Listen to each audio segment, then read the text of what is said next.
Okay, so what you're going to have to do is you're going to have to bear with me while I try to pronounce this guy's his last name. Khabib Allakhverdiev.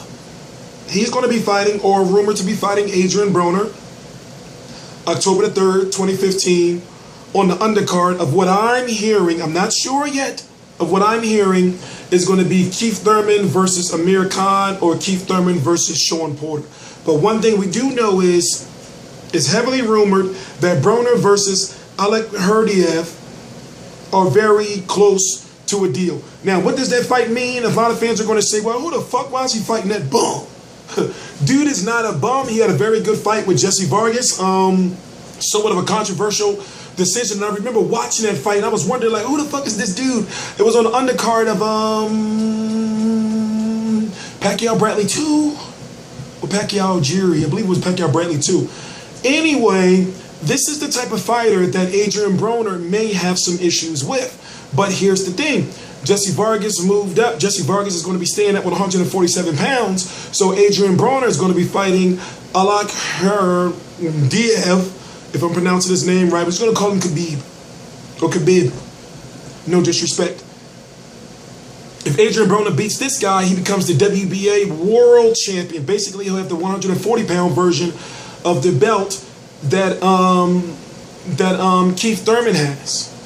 Now, one thing that's a little crazy is, well, what happens if the WBA orders Adrien Broner versus Jose Benavidez, who had that controversial win over Mauricio Herrera, but nonetheless, he's actually pretty good. Now, if you don't know how the WBA works, they have two belts. The Super World, which Danny Garcia at 140 pounds still holds because he hasn't dropped it yet, even though he moved to 147 officially. And the WBA hasn't stripped him yet, but yet the WBA will strip you if you call frauds and you knock out George Groves in front of 80,000 in Wembley. You will get stripped. So don't be knocking out. Listen, that's what you do. Like, put it this way. Bado Jack should be glad that the MGM Grand only seats like 18,000. Oh, but he's not a WBA, he's WBC. Okay, so he's cool. He's cool. But Broner, see, what I said about Broner before is Broner's been given so many chances. Fans like Broner. I like Broner. He's very charismatic. Even if his style of his bootleg shoulder roll is not exactly what fans feel he should be, he's not good at it. He's still an exciting fighter, and he still has skills to the point where if he focuses, he can be good. He can be really good. But then if you're asking yourself, well, is Broner even going to make 140 pounds?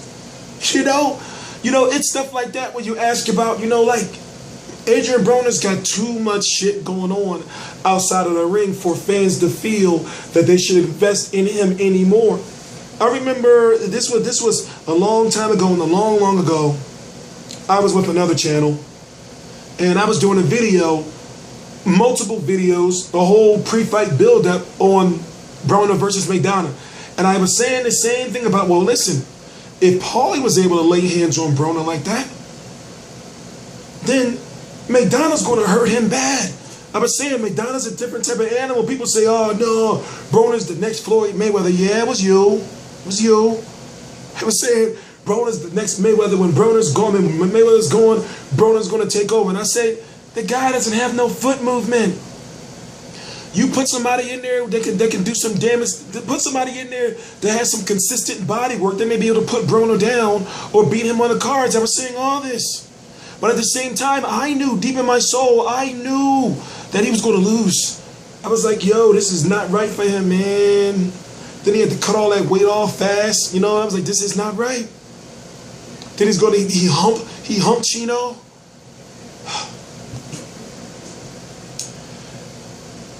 This guy has the ability, Khabib, Allakhverdiev.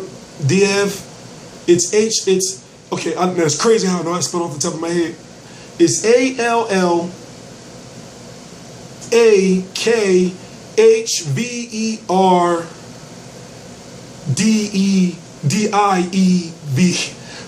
It's crazy. It's a long story. Because I was trying to figure out. I was practicing for about 10 minutes, like I like that. But listen, I want Broner to win. But let me tell you this. this dude is not a joke.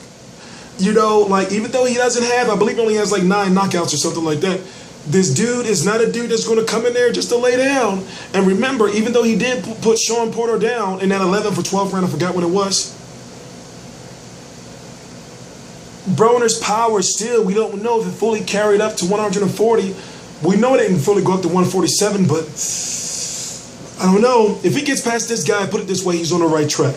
I know a lot of you fans are not going to go watch this Khabib Allakhverdiev fights, but at the same time, I urge you to, and it's what I do for a living. I'm History Controversy. This is History Controversy Live. On October the 3rd, 2015, you're supposed to have Adrien Broner versus Khabib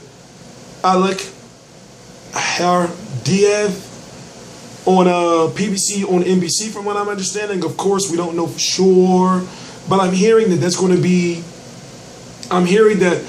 to be something like Thurman versus Khan or Thurman versus Porter on the main event. We're not quite sure yet. I'm not quite sure yet. We'll have to see. T Street Controversy Live.